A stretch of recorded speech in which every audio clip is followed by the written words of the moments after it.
Good morning students. आज हम पढ़ेंगे कक्षा 12 गणित के अंतर्गत अपकलन के अनुप्रयोग भाग 3। इसमें सबसे पहले मैं आपको बता रही हूँ प्रश्नावली 6.5, जिसमें आपको वैल्यू फाइंड आउट करनी है मैक्सिमा और मिनिमा, मतलब उच्चतम और निम्नतम मान आपको बताना है कि जो फंक्शन आपको दिया जाएगा उसकी वैल्यू कहाँ पे मैक्सिमम होगी और कहाँ पर मिनिमम होगी। तो सबसे पहले मैं आपको समझा देती हूँ। हमने एक कर्व ले लिया, ठीक है। आपको पता है ये एक्स अक्ष होती है और ये वाई अक्ष होती है, ठीक है। अब हमने एक कर्व ले लिया, वो जा रहा है हमारा ऐसे जा रहा है, ये जा रहा है, ये जा रहा है, ऐसे जा रहा है, ठीक है। इस तरह से हमारा कर्व जा रहा है। अब आपको ये बताना है कि यहाँ पे वैल्यू कब निम्नतम और कब उच्चतम बने, कब मैक्सिमा है, कहाँ पर मिनिमा है। तो हम मान लेते हैं जैसे कि ये है, यहाँ पर हमने ले लिया, यहाँ पर x बराबर 1 है। इधर आ गए, हमने ले लिया कि x बराबर ये 4 हो गया। उसके बाद हम इधर आते हैं, हमने ले लिया कि x बराबर 6 हो गया ये हमारा। इधर जाते हैं तो x बराबर हमने 7 ले लिया, ये हो गया हमारा x बराबर 9 ले लिया हमने यहाँ पर। इसी तरह से ये हो गया, हमने x बराबर 10 ले लिया। इस तरह से आगे भी है, हमने यहाँ तक ले लिया। उसके बाद अगर आपको पता ऊपर बाई प्लस का होता है, हम यहाँ पर जाते हैं तो हमने यहाँ पर जो पॉइंट है ये y इक्वल्स टू हमने ये 5 पर पहुँच गए। हम यहाँ पर लिया, ऊपर बढ़ा लेते हैं तो ये हमने ले लिया y इक्वल टू 8 पे आ गया। उसके ऊपर ले लिया ये हमारा y इक्वल्स टू 10 पर चला गया।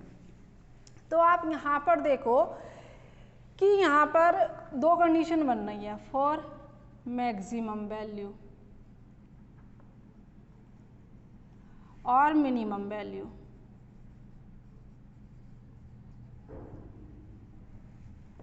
ठीक है, तो आप यहाँ पर देखो कि y का मान जो हमारा ग्राफ है, जो कर्व है हमारा, वो कहाँ पर तो हाईएस्ट जा रहा है, मैक्सिमम कहाँ तक जा रहा है। तो आप यहाँ पर देखोगे तो ये गया हमारा यहाँ तक जा रहा है। तो y इज इक्वल टू 10 तक जा रहा है कि y इज इक्वल टू 10, जो मैक्सिमम वैल्यू होगी हमारी y बराबर 10 होगी, ठीक है। कौन से पॉइंट पर होगी कि पॉइंट ऑफ मैक्सिमा कितना होगा, यहाँ पर पॉइंट ऑफ मैक्सिमा जो बोलोगे तो कहाँ पर है, x बराबर 9 पर, x बराबर 9 पर जो कर्व है हमारा वो मैक्सिमम होगा कि जो फलन है हमारा उसकी वैल्यू जो मैक्सिमम होगी वो x बराबर 9 पर होगी। और कितना है उसकी मैक्सिमम वैल्यू, कितनी है आपके पास, 10 है, ठीक है। और इसी कंडीशन में मिनिमम वैल्यू की बात आ जाती है। मिनिमम वैल्यू, अब देखो यहाँ पर गए हम यहाँ पर देखो, आपको पता y निगेटिव होता है। हमने ले लिया कि ये y इज इक्वल टू यहाँ पर -2 है, ये हमने ले लिया y इज इक्वल टू -1 है। इसी तरह से हम आगे आ गए, हमने ले लिया कि y इज इक्वल टू -3 है, यानी कि y इज इक्वल टू -3। तो यहाँ पर कि x बराबर 10 पर जो मिनिमम वैल्यू होगी, सबसे कम वैल्यू जो होगी हमारी y इज इक्वल टू -3 होगी। ये तो आपकी होती है मैक्सिमा और मिनिमा, ठीक है। अब मैं इसे थोड़ा सा इसमें थोड़ा ऐड कर देती हूँ। अगर मैं आपको यहाँ पर अंतराल दे दूँ, डोमेन दे दूँ कि भाई आपको ये बताना है 0 से 9 के बीच जो मैक्सिमम वैल्यू होगी वो कितनी होगी, मैक्सिमा कितना होगा। तो 0 से 9 अगर आप जाते हो, 0 से 7 ले लो, सॉरी 0 से 7 आप जाते हो तो मैक्सिमा अगर आप लेते हो तो कितना जा रहा है, y is equal to 8, y is equal to 8। तो यह जब भी आपको डोमेन दिया हो, अंतराल दिया हो और आपसे कहा जाए कि यहाँ पर मैक्सिमम वैल्यू बताइए कितनी होगी, तो वहाँ पर जो मैक्सिमम वैल्यू आपको दिखाई दे रही है कि भाई y बराबर 8 दिखाई दे रहा है, तो उस उच्चतम मान को आप सिर्फ उच्चतम मान नहीं बोलोगे, स्थानीय उच्चतम मान, वो लोकल मैक्सिमम वैल्यू होगी कि आपसे कह दिया कि 0 से 7 के बीच बताइए, तो आपको एक लिमिट दे दी है कि आपको बताया है कि इसमें जो वैल्यू है वो यहाँ से यहाँ तक बतानी है, तो वो लोकल मैक्सिमम वैल्यू होगी, यानी कि स्थानीय उच्चतम मान होगा, ठीक है। इसी तरह से अगर मिनिमम पूछा जाए तो y इक्वल टू -2 आपको यहाँ पर दिया हुआ है, यही तो मिनिमम होगी यहाँ पर। तो यहाँ पर जो ये होगा ये क्या होगा, स्थानीय न्यूनतम मान होगा, ठीक है। लेकिन अगर आपसे कहा जाए कि पूरा कर्व ये आपको दिया है, इसमें ज़्यादा से ज़्यादा यानी कि ये आप बोलोगे निरपेक्ष उच्चतम मान, एब्सोल्यूट मैक्सिमम वैल्यू कितनी होगी कि उससे बड़ा इस ग्राफ में कोई है ही नहीं, तो वो कितना होगा, y इक्वल टू 10 होगा, ठीक है। इस तरह से अगर आपसे मिनिमम पूछा जाए कि एब्सोल्यूट मिनिमम वैल्यू कितनी होगी जो कर्व आपको दिया हुआ है कि उससे कम इसमें है ही नहीं, तो y इक्वल टू -3 होगा। तो ये तो होती है आपके पास मैक्सिमम और मिनिमम वैल्यू, लेकिन हमारे पास क्वेश्चन में ऐसा कुछ नहीं है कि आपसे इस तरह का कुछ पूछा जाए। उसमें तो 2-3 स्टेप आपको दिए जाएंगे जिसमें आपको पूरा क्वेश्चन हो जाएगा, ठीक है। लेकिन इतना ध्यान रखना, इम्पोर्टेंट एक्सरसाइज है, बोर्ड एग्जाम में 100% इसमें से एक क्वेश्चन आपको पूछा जाना है। तो अब हम अपने क्वेश्चन पे आते हैं। अब देखो भाई, हमने ये क्वेश्चन लिया हुआ है और आपसे पूछा है कि इसमें जो ये फलन है ये उच्चतम होगा या निम्नतम मान होगा इसका। तो जितने भी क्वेश्चन आपको इस एक्सरसाइज में करने हैं सबको करने का प्रोसीजर एक सा ही है। सबसे पहले हमें क्या करना है, जो फलन दिया हुआ है ध्यान से देखते रहना कि एफ ऑफ एक्स है, तो हम मान लेते हैं एफ ऑफ एक्स को वाई के इक्वल मान लो, f of x is equal to y, ठीक। तो यहाँ से आपको y बराबर कितना हुआ, 2x - 1 का स्क्वायर प्लस 3। उसके बाद आपको निकालना है इसमें स्टेप 1 जो करना है, स्टेप फर्स्ट में आपको करना क्या है, आपको dy अपॉन dx का मान निकालना है। dy अपॉन dx का मान मतलब इसे डिफ्रेंशिएट करना है, तो डिफ्रेंशिएट करो, 2 आगे आ गया, 2x - 1, लेकिन 2x - 1 का फिर से होगा, यानी कि आपने पढ़ा होगा चेन डिफ्रेंशिएशन, तो 2x - 1 का फिर से होगा, कितना बनेगा, 2x का 2 और -1 0, आगे प्लस 0 नहीं लिखते तो हमने कितना लिख लिया 4, 2x - 1 आपके पास ये वैल्यू बन गई है, ठीक है। उसके बाद आपको करना क्या है, सभी में एक सा करना, ध्यान से देखते रहना। स्टेप सेकंड में करना क्या है, हमें dy अपॉन dx को 0 के बराबर उठा के रखना है। जब हम dy अपॉन dx को 0 के बराबर उठा के रखेंगे तो उससे क्या मिलेगा हमें, उससे मिलेगा हमें x का मान। तो x का मान मिलेगा, तो रखो इसे 4, 2x - 1 = 0, 4 आपका 0 में चला जाएगा, कितना बना 2x - 1 = 0। तो यहाँ से x की वैल्यू कितनी बनी, माइनस का 1 है तो प्लस में जाएगा, 2 गुणा में है तो भाग में जाएगा, तो आपको मिल गया x का मान। अब तीसरा स्टेप क्या करना है, स्टेप थर्ड में हमें d2y अपॉन dx2 निकालना है। अब भाई d2y अपॉन dx2 क्यों निकालेंगे, इसी से ही हमें पता चलेगा कि हमारा जो फलन दिया हुआ है उसकी जो वैल्यू है वो उच्चतम होगी या निम्नतम होगी। तो जब हम d2y अपॉन dx2 का मान निकालेंगे तो अगर वो आता है आपके पास पॉजिटिव, ध्यान रखना इसमें उल्टा होता है, अगर वैल्यू प्लस की आएगी तो हमारा जो वैल्यू होगी फंक्शन की वो मिनिमम होगी, ठीक है। ध्यान रखना, प्लस की आती है तो वैल्यू मिनिमम होगी यानी कि न्यूनतम होगी, और माइनस की आती है तो वैल्यू हमारी मैक्सिमम होगी, यानी कि जो मान होगा हमारा उच्चतम मान होगा। d2y अपॉन dx2 का मान प्लस का आता है तो वैल्यू मिनिमम, माइनस का आता है तो मैक्सिमम, उल्टा होता है, इतना ध्यान रखना है। तो देखो क्या करते हैं, हमें क्या निकालना है d2y ओवर dx2, तो अगर हम इसे थोड़ा सा और सॉल्व कर लें तो dy अपॉन dx 4 दूनी 8x - 4, डिफ्रेंशिएट करते हैं, करो d अपॉन dx 8x - 4, तो डिफ्रेंशिएट करोगे 8 गुणा 1 माइनस के 0, 8। कैसी वैल्यू आपके पास, पॉजिटिव वैल्यू है, पॉजिटिव वैल्यू तो मैंने क्या बताया था, जब भी d2y अपॉन dx2 का मान पॉजिटिव आएगा तो फंक्शन की जो वैल्यू होगी वो कैसी होगी, न्यूनतम होगी। तब f ऑफ x का मान कैसा होगा, न्यूनतम मान होगा, और अगर आपसे कहा जाए कि वो न्यूनतम मान कितना होगा तब कैसे मिलेगा? आपके पास x बराबर 1/2 पर फलन का जो मान आया है वो पॉजिटिव आया है, प्लस का आया, न्यूनतम मान आया, तो वैल्यू निकालनी है। तब लिखोगे, तब x = 1/2 पर फलन का न्यूनतम मान।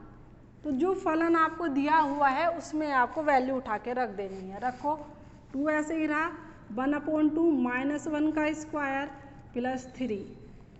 तो 1 - 1 कितना? 0 + 3 = 3। तो फलन का जो न्यूनतम मान होगा वो कितना होगा?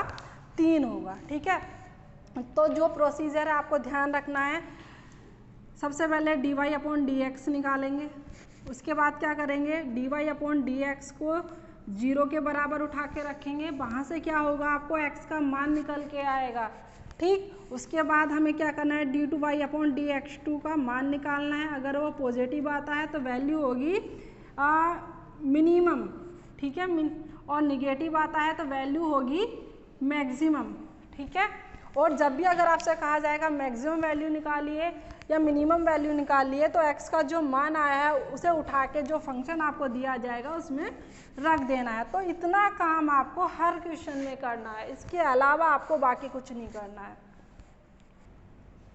अब देखो, हमने लिया है 500 क्वेश्चन लिया है, इसके पहले के जो क्वेश्चन है वो सेम उसी प्रोसीजर पर आधारित हैं। ठीक है, बाकी आपको PDF में हम क्वेश्चन भेज देंगे। अब देखो जरा क्वेश्चन नंबर 5 देखो, इसमें आपको करना क्या है, इसमें आपको जो मान निकालना है वो निरपेक्ष उच्चतम मान और निरपेक्ष निम्नतम मान निकालना है। मतलब x की वैल्यू 0 और पाई पर तो निकालनी ही है, लेकिन इसके बीच में कोई एक ऐसा पॉइंट भी होगा जिसमें जो फलन आपको दिया हुआ है वो उच्चतम होगा या निम्नतम होगा। तो वो पहले हम चेक कर लेते हैं। तो मैंने इसे y ले लिया, y = sin x + cos x। अगर हम निकालेंगे dy/dx कितना बनेगा, sin x का कितना हो जाएगा, cos x। cos x का कितना होता है, -k sin x। यहाँ पर लिखोगे फॉर मैक्सिमा और मिनिमा। ठीक है, क्या होगा, dy/dx को हम 0 के बराबर रखेंगे। तो रखो जरा बराबर, cos x - sin x = 0। तो इसे हम लिख लेते हैं sin x बराबर cos x बन जाएगा। तो कितना बना ये sin x, cos x को नीचे ले आओ, कितना बनेगा 1। तो tan x = कितना बना 1। आपको पता है tan में 1 किसकी वैल्यू होती है, π/4 की वैल्यू होती है। तो यहाँ से आपके पास x का जो मान आया वो कितना आया, π/4। तो ये बिलोंग करता है, यानी 0 से पाई के बीच बिलोंग करता है, यानी कि x बराबर π/4 पर फलन का जो मान है आपके पास मैक्सिमम भी हो सकता है और मिनिमम भी हो सकता है। ठीक है, तो हमें तो उच्चतम और निम्नतम निरपेक्ष मान बताने हैं। तो हमें कुछ नहीं करना, हमें क्या करना है, x बराबर π/4 पर फलन का मान निकालना है, x बराबर 0 पर निकालेंगे और x बराबर पाई पर निकालेंगे। फिर उन तीनों में से हम देखेंगे कि सबसे ज़्यादा मैक्सिमम वैल्यू कहाँ पर है और मिनिमम वैल्यू कहाँ पर है। तो लिखो x = π/4 पर। तो π/4 कितना बनेगा आपके पास, रख दो वैल्यू, sin π/4 + cos π/4। आपको पता है sin 45 का मान कितना होता है, 1/√2 इसे प्लस ये कितना होता है 1/√2, कितना हुआ 2/√2, कुल मिला के √2 बना। ठीक है, किस पर, π/4 पर। इसी तरह से हमें x बराबर 0 पर f(0) तो कितना बनेगा, sin 0 + cos 0। आपको पता है sin 0 का मान 0 होता है, cos 0 का मान 1 होता है, कितना बना 1। उसके बाद x = पाई पर। ठीक है, तो f(π) तो कितना बनेगा sin π + कोस पाई। आपको पता है साइन पाई का मान 0 होता है, कोस पाई का मान -1 होता है, तो माइनस के 1। तो 3 वैल्यू आपके पास है। अब इन तीनों में से आपको बताना है निरपेक्ष उच्चतम मान, मतलब कि जो वैल्यू आपके पास मैक्सिमम आ रही है प्लस की जो आ रही है उसमें सबसे बड़ी वैल्यू कौन सी है, तो √2। तो ये कौन सा मान होगा, ये होगा आपके लिए निरपेक्ष उच्चतम मान कि x बराबर π/4 पर निरपेक्ष उच्चतम मान √2 है। ठीक है, उसी तरह से निरपेक्ष निम्नतम मान जिससे छोटा कोई नहीं हो इसमें कितना है -1। तो आप क्या लिखोगे कि x बराबर पाई पर निरपेक्ष निम्नतम मान जो है वो कितना है, -1 है। ठीक है, तो इस तरह से क्वेश्चन होने, अभी हमने पहले किया था सिंपल उच्चतम मान और निम्नतम मान, और ये हैं आपके निरपेक्ष उच्चतम मान और निम्नतम मान। अब उसके बाद जो क्वेश्चन आपको दिए हुए हैं लैंग्वेज वाले की आकृतियाँ दी हुई हैं, उनके क्षेत्रफल में परिवर्तन हो रहा है या वो इस तरह के क्वेश्चन अब हम आगे करेंगे। क्वेश्चन नंबर 14 है आपके पास कि आपसे कहा है कि आपको ऐसी दो संख्याएं बतानी है, x y उन्होंने ली है कि x + y तो बराबर है 60 के और xy³ का मान जो है वो उच्चतम है। तो आपको इन दोनों कंडीशन का यूज़ करके आपको वो संख्याएं मतलब x और y का मान बताना है कितना होगा। ठीक है, तो सबसे पहले हम मान लेते हैं कि माना इसे हम a मान लेते हैं, x और y में तो दिया हुआ है फलन, तो a मान लिया, a बराबर है xy³ के। ठीक है, इक्वेशन नंबर 1 डाल दो। आपको दिया क्या है, आपको दिया है x + y = 60। तो आप यहाँ से चाहे तो x का मान निकालो चाहे y का मान निकाल लो। तो ध्यान दो, अगर हम यहाँ से y की वैल्यू निकालते तो क्यूब में जाके खुलेगा, तो जिससे आसान बने हमारा वो कर लेते हैं। हम यहाँ से x का मान निकाल लेते हैं। x बराबर कितना बना 60 प्लस के y है तो माइनस में चले गए। क्या करो समीकरण 1 में रखने पर,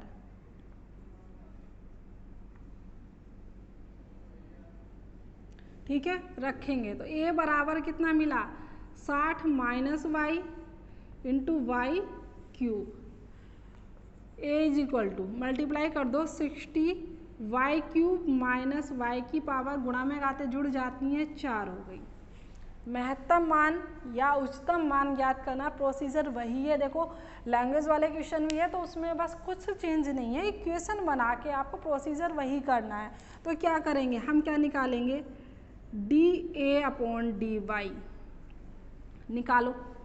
तो 60 तो ऐसे ही रहा, डिफ्रेंसिएशन करेंगे 3y² माइनस के 4y की पावर क्यूब हो जाएगी। तो कितना बना 180 y² माइनस 4y3। ये क्या मिला आपको dA/dy। ठीक है, उसके बाद क्या करते हैं हम dA/dy को बराबर रखेंगे 0 के। क्यों 4 हमें तो मैक्सिमम वैल्यू के लिए ही करना है, तो हम तो मैक्सिमम ही लिखेंगे। अब मैक्सिमम वैल्यू, ठीक है dA/dy बराबर 0, तो इसे 0 के बराबर रखेंगे। रखो 180 y² माइनस के 4y3 बराबर 0। सबसे पहले आपको दिखाई दे रहा है यहाँ से भी 4 कॉमन है आपका और यहाँ से भी 4 कॉमन है। दूसरी बात y2 कॉमन है, तो 4 कॉमन लेंगे मतलब भाग करना, 4 चौक 16 और 4 पंजे 20। y² तो बाहर आ गया 45 माइनस 4 बाहर गया, कितना बनेगा y² भी तो गया तो y बना। तो यहाँ से आपके पास y के 2 मान मिल गए। जब आप इसे 0 के बराबर रखोगे तो y का मान 0 बनेगा, लेकिन हम इसे नेगलेक्ट कर देंगे। क्यों, क्योंकि आपसे कहा हुआ है कि ऐसी दो संख्याएं हैं जिन्हें जोड़ के आपका 60 आ रहा है। यानी कि आपसे क्वेश्चन में क्लियर कर दिया है कि उसमें जो संख्याएं हैं उनकी जो वैल्यू है उसमें से कोई एक संख्या 0 नहीं है, तो इसे मान्य कर दिया।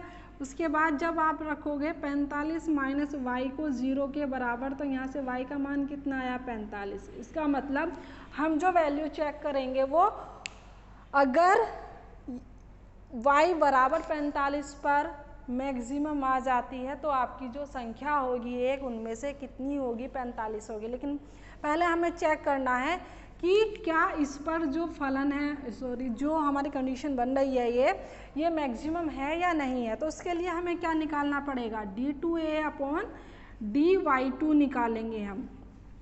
ये दिया हुआ है, करो डिफ्रेंशिएट। तो 180 तो ऐसे ही रहा, इसका बनेगा 2y, ठीक है, माइनस 4 तिया 12 y की घात 2। सोल्व करोगे कितना बना है, 360y माइनस 12y स्क्वायर, ठीक है। अब आपको करना क्या है, y बराबर 45 पर चेक करना है। आप लिखोगे y इक्वल टू 45 पर, तो d2a अपॉन dy2, तो 360 गुणा 45 माइनस 12 गुणा 45 की घात 2, ठीक है। तो यहाँ से वैल्यू चेक करो, अगर निगेटिव आती है तो महत्तम होगा मान, तो आपका जो आंसर है y बराबर 45 सही होगा। तो मल्टीप्लाई करोगे 360 की गुणा आप 45 से करोगे तो आपका बनेगा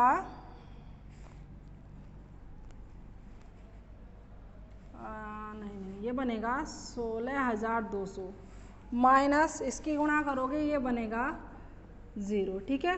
जब आप माइनस करोगे, माइनस के ज़्यादा हैं तो माइनस के बचेंगे, कितने बनेंगे 8,100।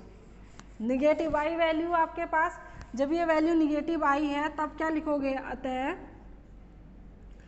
y इक्वल टू 45 पर मान कैसा होगा, उच्चतम होगा। इसका मतलब क्या हुआ, इसलिए y बराबर तो कितना हुआ 45, और x का मान निकालेंगे तो x का मान क्या होगा, लिखोगे तब x बराबर कितना है 60 माइनस 45 बराबर 15। तो यहाँ से x बराबर तो मिला आपको 15 और y बराबर कितना मिला आपको 45। ये आपका आंसर होगा कि ऐसी दो संख्याएं क्या होंगी, 15 और 45 होंगी, ठीक है। तो करना क्या है, कुछ नहीं करना, बस आपको समीकरण बनाकर लेके आनी है जहाँ से आपको डिफ्रेंशिएट करना है, यानी जिसका मान आपको मैक्सिमम या मिनिमम बताना है। तो जैसे ही आपके पास a मिल गया, क्योंकि आपको इसकी वैल्यू ही कहा था उच्चतम है, इसके लिए ही करना था, तो ये हमने कर दिया, ठीक है। प्रोसीजर वही है, डी अपॉन डी वाई निकाला, फिर उसे 0 के बराबर उठा के रखा, वहाँ से y का मान निकाला, फिर उसे d2a अपॉन dy2 में उठा के रखा, बात यानी कि जो वैल्यू है वो आपकी निगेटिव आई, तो कंडीशन आपकी वेरीफाई हो गई कि मान जो है वो उच्चतम है, ठीक है। और उसके बाद y की वैल्यू 45 है, तो यहाँ पर उठा के रख दिया आपने, तो x का मान निकल गया, ठीक है। ये क्वेश्चन आपका यहाँ पे कंप्लीट होता है। अब देखो क्वेश्चन नंबर 17 आपको दिया हुआ है, कहा है 18 सेंटीमीटर भुजा के टिन के किसी वर्गाकार टुकड़े से प्रत्येक कोने पर एक वर्ग काटकर तथा इस प्रकार बने टिन के फलकों को मोड़कर ढक्कन रहित एक संदूक बनाना है। काटे जाने वाले वर्ग की भुजा कितनी होगी जिससे संदूक का आयतन जो है वो उच्चतम हो। कि आपको एक वर्गाकार टुकड़ा दिया हुआ है,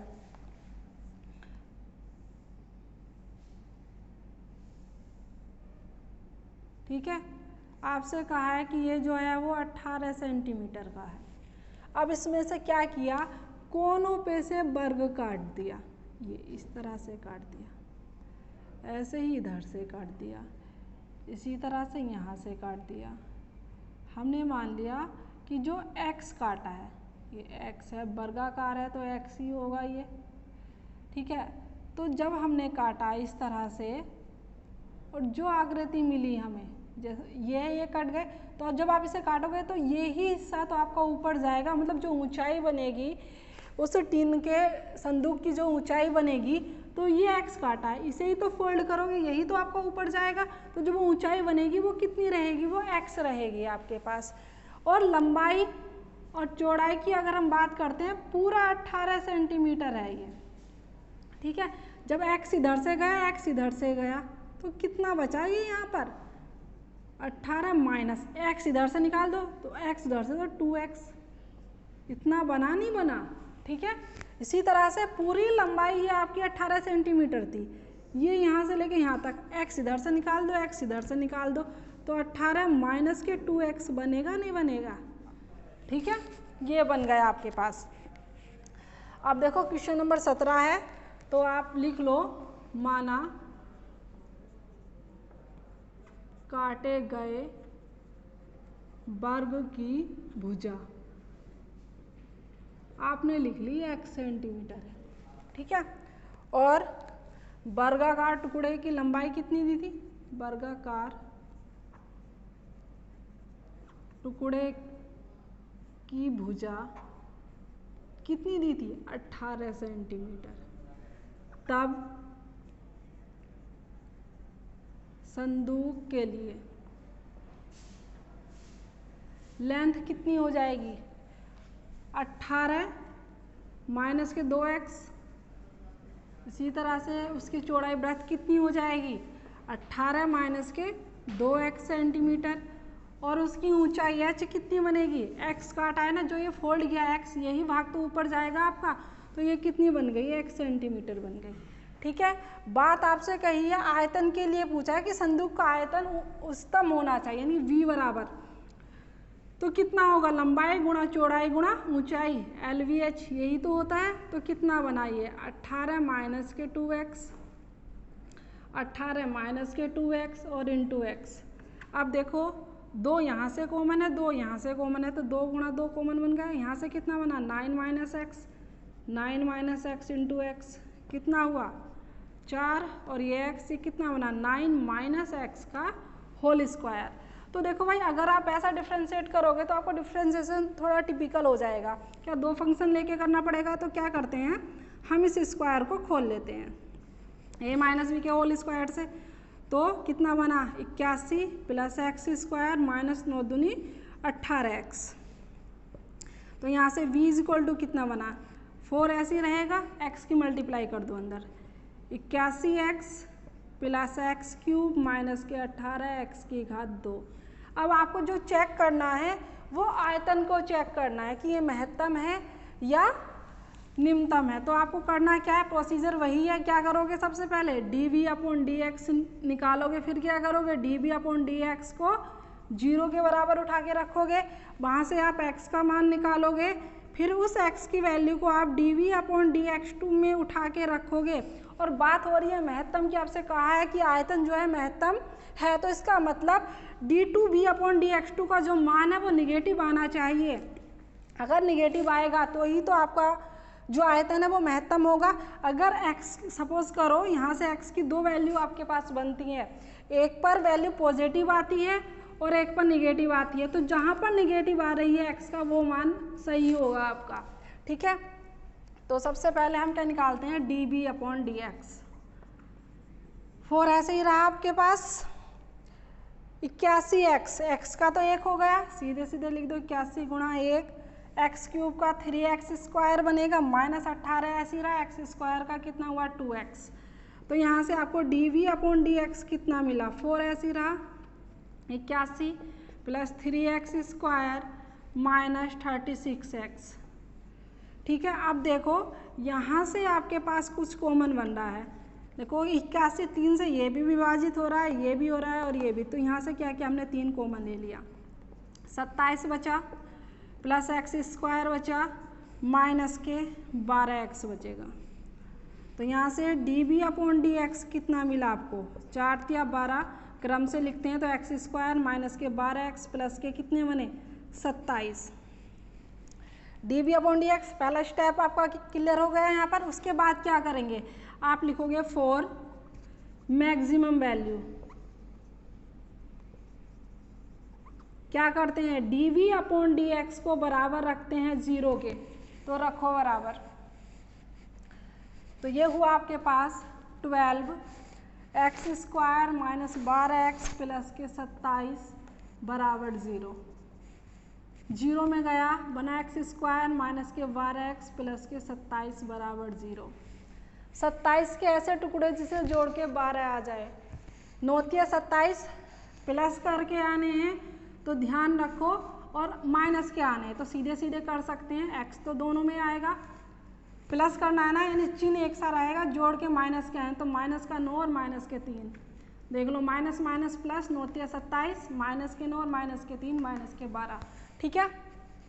कंपेयर करोगे तो देयर इम्प्लाइज यहाँ से x की 2 वैल्यू मिल गई। जब आप x बराबर -9 को 0 के बराबर रखोगे तो x बराबर 9, और जब x बराबर -3 को आप 0 के बराबर रखोगे तो x बराबर 3। अब बात आती है यहाँ पर x के 2 मान आ गए आपके पास, कौन सा इसमें से सही होगा? क्योंकि काटे गए जो वर्ग है हमारा उसकी भुजा या तो 9 सेंटीमीटर होगी या 3 सेंटीमीटर होगी, लेकिन सही कौन सा होगा? पूरे वर्ग के टुकड़े की लंबाई आपको 18 सेंटीमीटर दी हुई है और दोनों कोनों से काटा है। अगर आप 9 इधर से काट दोगे 9 इधर से काट दोगे, बचा क्या? इसका मतलब x बराबर 9 जो होगा ये हमारा अमान्य होगा। अब हमें जो चेक करना है वो x बराबर 3 के लिए करना है कि x बराबर 3 पर आयतन का मान उच्चतम आएगा। इसका मतलब जो काटा गया वर्ग है उसकी भुजा 3 सेंटीमीटर होगी।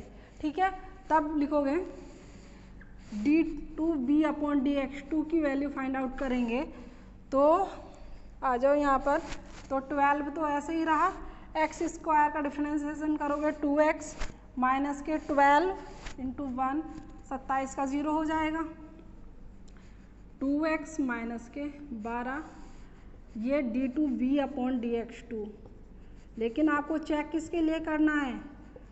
यहाँ पर लिख लो x बराबर 3, तो 12 2 3 6 माइनस 12 तो कितना बना? 12, 6 माइनस 12 12, 12 6 में से आप 12 माइनस कर रहे हो, माइनस के 6 मान 12 6 72। वैल्यू कैसी आई? निगेटिव। और आपको मैंने बताया कि जब d2b/dx2 की वैल्यू निगेटिव आती है तो जो मान होता है वो कैसा होता है? मैक्सिमम होता है।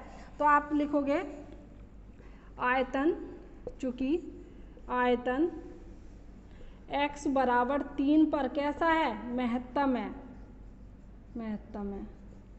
अतः काटे गए वर्ग की भुजा, काटे गए वर्ग की भुजा कितनी होगी?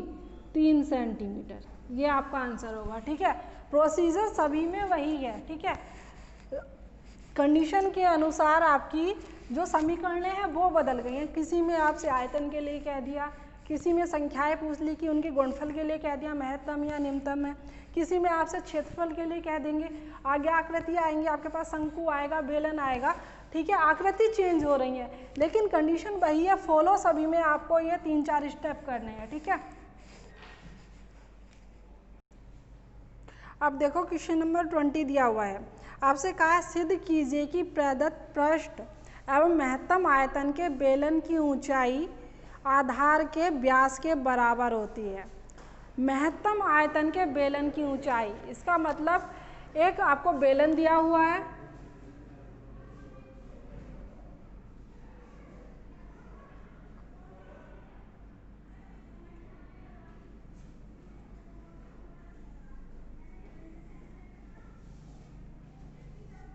उसकी ऊंचाई हमने h मान ली है और त्रिज्या जो है r मान ली है। ठीक है, आपको आयतन को मैक्सिमम दिखाना है कि आयतन जो है वो महत्तम होगा। ठीक है, कब महत्तम होगा? आपसे कहा है कि बेलन की जो ऊंचाई है वो आधार के व्यास के बराबर, आधार के व्यास का मतलब त्रिज्या की 2 गुनी, मतलब h बराबर होना चाहिए 2r के लिए आयतन महत्तम आएगा आपका। आयतन महत्तम आने का मतलब d2b/dx2 का मान जो है वो निगेटिव आना चाहिए। ठीक है, तो अब देखो क्वेश्चन करते हैं। क्वेश्चन नंबर 20 है, आप लिखो माना बेलन की ऊंचाई बराबर h, त्रिज्या बराबर r, प्रदत्त पृष्ठ मतलब आपको पृष्ठ भी दिया हुआ है, तो संपूर्ण पृष्ठ क्या होता है बेलन का? सरफेस एरिया, ऐसे से डिनोट कर देते हैं 2πRh प्लस यानी वक्रपृष्ठ प्लस दोनों सिरों का क्षेत्रफल यानी कि 2πr²। ठीक है, यहाँ से अगर आप h का मान निकालना चाहो, क्योंकि जब हम क्वेश्चन को आगे सोल्व करेंगे महत्तम आयतन के लिए तो डिफरेंशिएट जब हम करेंगे या तो उसे हम h में कर सकते हैं या r में कर सकते हैं। तो यहाँ से आप चाहे तो r का मान निकाल लो और चाहे h का निकाल लो, क्योंकि जो हमें रिलेशन बताना है वो ऊंचाई में और त्रिज्या में बताना है। तो अगर हम यहाँ से r का मान निकालेंगे तो बड़ा टिपिकल सा आ जाएगा। तो यहाँ से हम h का मान निकाल लेते हैं, सीधे सीधे निकल जाएगा। कैसे? 2 पाई आर एच बराबर s प्लस का है तो माइनस में गया होगा 2 पाई आर स्क्वायर, और h बराबर कितना होगा आपके पास s minus 2 pi r square upon 2 pi r, ये h की वैल्यू हो गई। ठीक है, उसके आगे आयतन v बराबर कितना होता है pi r square h, b is equal to pi r square ऐसे ही रहा आपके पास, h का मान रख दो उठा के s minus 2 pi r square upon 2 pi r. अब देखो यहाँ से आयतन कितना बना, पाई से पाई कैंसिल, इससे ये कैंसिल, तो r अपॉन 2, ये 2 बाहर ले लिया मैंने, s माइनस के 2 पाई आर स्क्वायर। तो v इज इक्वल टू अंदर अगर हम मल्टीप्लाई करते हैं तो कितना बनेगा s into r upon 2, minus 2 से 2 कैंसिल हो जाएगा, पाई आर 2 और 1 3 क्यूब, इतना बन गया। अब बात हुई है महत्तम आयतन की, तो जाहिर सी बात है वही प्रोसीजर फिर से करना है, d b upon d r, फिर 0 के बराबर उठा के रखेंगे, फिर d two b upon d r two निकालेंगे। तो सबसे पहले हम लिखेंगे d b upon d r, तो आर के रेस्पेक्ट में डिफ्रेंशिएट कर रहे हैं तो एस अपॉन 2 ऐसे ही रहेगा, आर का 1 हो गया, माइनस पाई ऐसे ही रहा, आर क्यूब का 3r स्क्वायर हो गया। तो यहाँ से आपको d b upon d r कितना मिला, s upon 2 minus 3 pi r square, 3 pi r square. ठीक है, तब आप लिखोगे महत्तम मान के लिए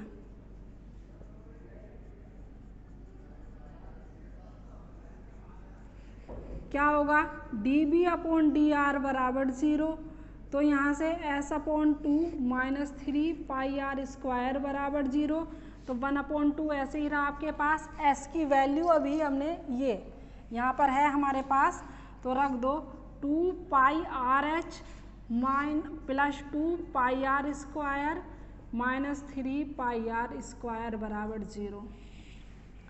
अगर हम इस 2 की अंदर गुणा करते हैं तो 2 यहाँ पर भी है, दोनों जगह से कैंसिल, कितना बना आपके पास pi r h plus pi r square minus 3 pi r square बराबर 0। तो पाई आर एच माइनस के ज़्यादा है ना 3 पाई आर स्क्वायर, प्लस के तो माइनस के 2 पाई आर स्क्वायर बराबर 0। कितना बना, पाई आर एच माइनस का है तो प्लस में जाएगा, पाई से पाई कैंसिल, आर से आर कैंसिल, यहाँ से h बराबर क्या मिल गया 2r, यानी त्रिज्या का 2 गुना आ गया कि जो ऊंचाई है वो व्यास के बराबर आ गई। बस हमें क्या चेक करना है, d two b upon d r two का मान अगर नेगेटिव आ जाता है तो जो वैल्यू है हमारी, जो कंडीशन है ये हमारी वेरीफाई हो जाती है। तब आप लिखोगे d two b upon d r two, तो डी अपॉन डी आर, तो ये कितना आया था हमारे पास s upon 2 minus 3 pi r square, इसे डिफ्रेंशिएट करोगे 0 हो गया, माइनस 3 पाई ऐसे ही रहा, आर स्क्वायर का कितना बनेगा 2r, तो 0 माइनस के 6 पाई आर माइनस के 6 पाई आर, वैल्यू निगेटिव आई, तब क्या होगा कि लिखोगे अतः h बराबर 2r पर या के लिए आयतन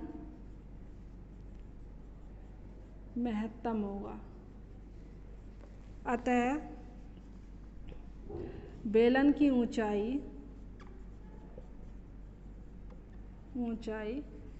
किसके बराबर हो गई, आधार के व्यास के बराबर होगी। ठीक है, यही तो कहा था क्वेश्चन में कि बेलन की ऊंचाई जो है वो आधार के व्यास के बराबर है, तो आयतन महत्तम है। दोनों कंडीशन वेरीफाई हो गई, यानी कि कुल मिला के जो इस एक्सरसाइज में क्वेश्चन दिए हुए हैं प्रोसीजर सभी में सेम है। बस आपको करना क्या है कि वो इक्वेशन आपको बना के लानी है जिसके लिए आपको कंडीशन को महत्तम यानी कि उच्चतम और निम्नतम दिखाना है। ठीक है, बाकी के जो क्वेश्चन है आपको वो PDF में भेज दिए जाएंगे। इस एक्सरसाइज को आप बहुत अच्छे से तैयार कीजिए।